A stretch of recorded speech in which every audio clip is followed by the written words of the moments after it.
NNC ప్రేక్షకులకు స్వాగతం. ఈరోజు మన గెస్ట్ గురించి మీకు ప్రత్యేకంగా చెప్పక్కర్లేదు. లోవర్ మిడిల్ క్లాస్లో పుట్టి రాజకీయాల్లో అత్యున్నత స్థాయికి ఎదిగి మన రాష్ట్ర ముఖ్యమంత్రి ప్రజాపతి గారికి సేనాపతిగా నిలిచిన మన గజేంద్ర గారు. నమస్కారం sir, welcome to our studio. నమస్కారం. ప్రజలందరికీ నమస్కారం. ప్రజా శ్రేయస్సే మా పార్టీ ధ్యేయం. సార్, రాష్ట్ర బడ్జెట్లో అన్ని వర్గాలకి సమన్యాయం చేశామనుకుంటున్నారా? అన్ని వర్గాలకి సమన్యాయం చేస్తాం కాబట్టే గత 2 టర్మ్స్ నుంచి ప్రజలు మాకు పట్టం కట్టారు. ఇంకో 10 ఏళ్ల పాటు మేమే పవర్లో ఉంటాం. ఇందులో డౌటు లేదు, ఢోకా లేదు. ఇక మీ విషయానికి వస్తే ఫౌండేషన్ గురువు గారి గురించి మీ అభిప్రాయం ఏంటి? ఆయన దైవాంశ సంభూతుడు, భక్తులకి దేవుడు, దేవుడికి దూత లాంటివాడు. అందుకే అప్పుడప్పుడు ఆయన ఆశీర్వాదం కోసం నేను వెళుతుంటాను. ఆశీర్వాదం దేనికి సార్? మైనింగ్ ఆపేమన్న తర్వాత కూడా తవ్వకాలు చేస్తున్న మీ బాక్సైట్ గనుల గురించేనా? ఏంటి ప్రతిపక్షాలు ఏదో వాగితే అది అడగడానికి పిలిచావేంటి? లేదు సార్, పర్యావరణ శాఖ ఎక్సెసివ్ మైనింగ్ చేయకూడదని నోటీసులు ఇచ్చాక అక్కడున్న గిరిజనులు ఏమైపోయారు సార్? మీ మైనింగ్ అడ్డొస్తున్నారని విహారయాత్రలు పంపించారా, లేక ఫౌండేషన్ పునాదుల్లో పాతేశారా?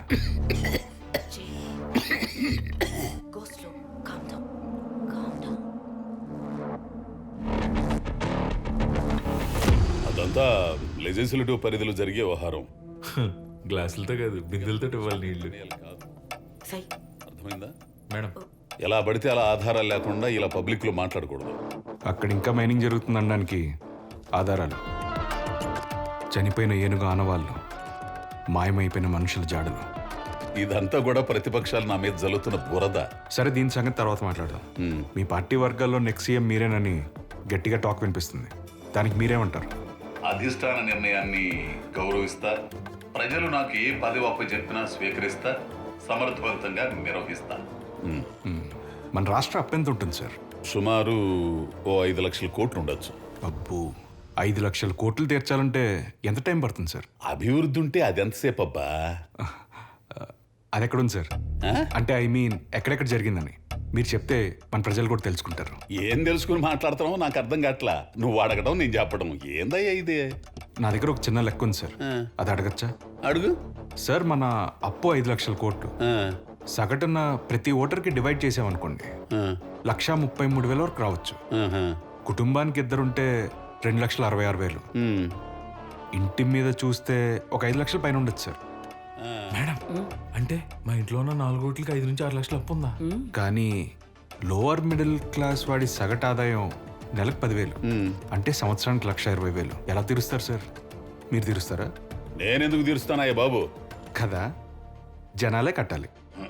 జ్వరం వచ్చినప్పుడు వేసుకునే టాబ్లెట్ దగ్గర నుంచి కూరలు వేసుకునే కరివేపాకు వరకు అన్నిటి మీద ట్యాక్సులు పెంచేసి జనాల దగ్గర పిండేయాలి. మరి జనాలు ఎంత తినాలి సార్? అప్పులు చేసేది అభివృద్ధి కోసమే. అసలే రాష్ట్రం లోటు బడ్జెట్లో ఉంది. ఈ కష్టకాలంలో జనం కష్టపడి పైకి రావాలయ్యా. అంటే మీలా కష్టపడాలంటారు? మరి నేనైతే కొండ మీద కొబ్బరికాయలు అమ్మా, బండి మీద బత్తాయిలు అమ్మా, ఎన్నో వ్యాపారాలు చేసి ఈ స్థాయికి వచ్చా. ఊరకనైపోతారంటే పెద్దోళ్ళు. మరేంటి సార్, మీతో పాటు కాయలు అమ్ముకునే వాళ్ళు ఇంకా కాయలు అమ్ముకుంటున్నారు. మీరెలా సార్ కోటీశ్వర్లు అయిపోయారు? ఎన్ని కొబ్బరికాయలు అమ్మితే కోటీశ్వర్లు అవ్వాలి? కాయల్లో ఏముంది సార్? కొంచెం మాకు కూడా చెప్పండి. ఏంటి అటకారమా? ఎవడి పరపతిని బట్టి ఆడి సంపాదన ఉంటుంది. అది కూడా తెలియదే నీకు? అంటే మీరు మినిస్టర్ అయ్యాక పరపతి పెరిగి సంపాదించాను అంటున్నారు అని నేను అన్నాను ఇప్పుడు. అన్నానటే సార్, మీరు ఫస్ట్ టైం ఎమ్మెల్యేగా పోటీ చేసినప్పుడు మీరు డిక్లేర్ చేసిన అఫిడవిట్లో మీ ఆస్తి 40 లక్షలు. పోయిన సంవత్సరం మీరు ఇన్కమ్ ట్యాక్స్ కట్టిన అమౌంట్ 400 కోట్లు. మీ ఫ్యామిలీలు, బినామీలు వీళ్ళందరి ఆస్తులు కలిపితే 4,000 కోట్లు. తిరుపతి హుండీలో కంటే మీ మండీలో ఎక్కువ ముట్టింది కదా సార్? Collection king. ఎలా వచ్చాయి సార్ ఇన్ని ముడుపులు? ఏం తెలుసుకుని మాట్లాడుతున్నావయ్యా నువ్వు? ఇప్పుడు ఊళ్ళో వాళ్ళ ఆస్తులన్నీ నా అయిపోతాయి ఏంటి? నాకు అర్థం కావట్లేదు నువ్వు మాట్లాడేది. ఇతను మీ డ్రైవర్ అయితే 100 కోట్లు విలువ చేసే భూములు ఉన్నాయి, కానీ మీ దగ్గర డ్రైవర్గానే చేస్తున్నాడు. ఈవిడ మీ ఇంట్లో వంట మనిషి, వైజాగ్ జగదంబ సెంటర్లో మల్టీప్లెక్స్ ఓనర్, కానీ మీ ఇంట్లోనే పనిచేస్తుంది. ఏం మహత్యం సార్, కోటీశ్వర్లే మీ దగ్గర పనిచేస్తున్నారు. దొరికడ్రా నా కొండే. వాళ్ళని అడిగితే పాప వాళ్ళ కోటీశ్వర్ల సంగతి వాళ్ళకే తెలీదు. రాష్ట్రానికి అప్పులు పెరుగుతుంటే మీ ఆస్తులు ఎలా పెరుగుతున్నాయి సార్? గజాగడికి గజం దిగిందిగా. అప్పు తెచ్చి జనాల మీద రుద్ది సంపాదిస్తున్నారా, లేక పవర్ అడ్డు పెట్టుకొని ఫౌండేషన్ ముసుగులో బాక్సైట్ మైనింగ్ చేసి సంపాదిస్తున్నారా? ఏంటయ్యా ఇది? బడ్జెట్ గురించి మాట్లాడతానని చెప్పి పిలిచి ఏదేదో మాట్లాడతావేంటి ఆ? మీ తప్పు లేకపోతే కూర్చొని సమాధానం చెప్పండి సార్. ఏంటి కూర్చొని సమాధానం చెప్పేది ఆ పోయే ముందు ప్రతిపక్షాల దగ్గర ఎంత తీసుకున్నావు నీలా అమ్ముడు పోయే ఛానల్లో అరక్షణం కూడా ఉన్నావు. పదా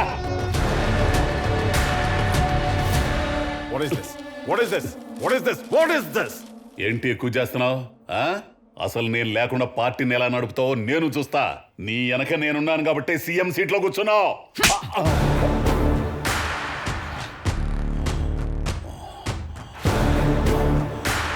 నేనేంటో చూపిస్తా. Get out! Get out! నేను కుట్టి చావు దెబ్బెట్లా ఉండతో చూస్తాడు. చెప్పాడుకే. అందరికీ నమస్కారం. నమస్తే సార్. అవినీతి ఆరోపణలు ఎదుర్కొంటూ తన పదవిని దుర్వినియోగం చేసినందుకు గజేందర్ని ఇమ్మీడియట్ గా పార్టీ నుంచి సస్పెండ్ చేస్తున్నాను. ఇక నుంచి మా పార్టీకి ఆయనతో ఎలాంటి సంబంధం లేదు. దీనివల్ల ఎలాంటి కాన్సిక్వెన్సెస్ ఎదురైనా ఎదుర్కోవడానికి నేను సిద్ధంగానే ఉన్నాను. అవినీతి అక్రమాలకి పాల్పడితే కఠిన చర్యలు తప్పవు. చే నువ్వు నా క్యాబిన్ షిఫ్ట్ అవ్వు, నేను నీ క్యాబిన్ షిఫ్ట్ అవుతాను. అదేంటండి సడన్గా వాస్తు గుర్తొచ్చిందా మీకు? నా వాయిస్లో కంగారు నీకు వాస్తులా అనిపిస్తుందా? ఏం కాదా? ఇంకాసేపు ఉంటే నా నెత్తి పగిలుండేది. పైనుంచి ఫ్యాన్ పడిందా? రోడ్డు మించి రాళ్లు పడ్డాయి. ఏంటి అవునా? కమ్ చే కమెంట్ సి. నువ్వేమో మంచి క్యాబిన్ తీసుకున్నావు, నాకేమో సన్ రైజ్ పడుతుందని చెప్పి ఈ క్యాబిన్ ఇచ్చావు. సన్ రైజ్ పడుతుందో లేదో తెలియదు కానీ రాళ్ళు మాత్రం పడుతున్నాయి.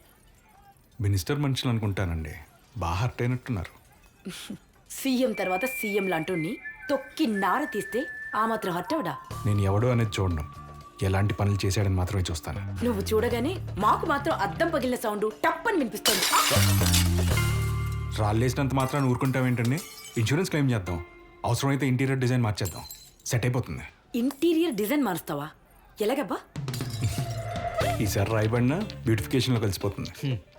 ఎవరైనా ఛానల్ పెట్టి 4 రాళ్ళు వెనకేసుకుంటారు, మనమే మీదేసుకుంటాం. కానీ ఎందుకని మంచిది, ఈసారి ఇలాంటి ప్రోగ్రామ్ చేసినప్పుడు కాస్త ముందుగానే ఇంటిమేట్ చేయి. ఎందుకు ఆపడానికి ట్రై చేస్తారా? లేదు, కొత్త అద్దాలు ఆర్డర్ ఇద్దామని. మేడం క్లారిటీ వచ్చేసింది.